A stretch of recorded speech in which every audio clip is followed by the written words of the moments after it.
ايه اللي يخليك تقدر ذاتك اكتر او يعني تزود تقديرك لذاتك؟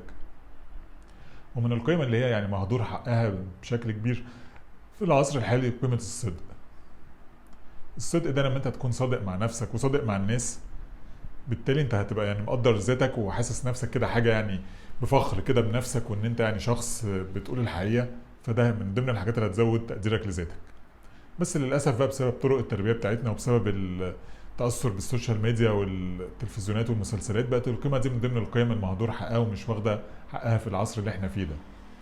يعني يمكن من الاخطاء اللي احنا بنعملها في التربيه ان هو مثلا ممكن لو الولد او البنت جيهم يقولوا الحقيقه الحاجه، مثلا ممكن يكون طبعا وارد ان الولد او البنت يغلطوا لاي سبب من الاسباب، فممكن بقى وهو لسه صغير يجي يقول لنا الحقيقه، فنروح الاب والام يعاقبوه عقاب شديد بسبب ان هو مثلا غلط غلطه معينه وجا قال عليها.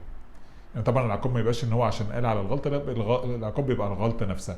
كسر مثلا ازازه، كسر كوبايه، وجي يقول لمامته مثلا انا كسرت الكذا، فبالتالي ساعتها ممكن الام او الاب يعاملوه بقى بعدوانيه ويعاقبوه، وفي احيانا ممكن توصل للضرب. ساعتها بقى هو بيترسخ عنده كده، ايه ده حصل لي بسبب ان انا ما قلتش الحقيقه.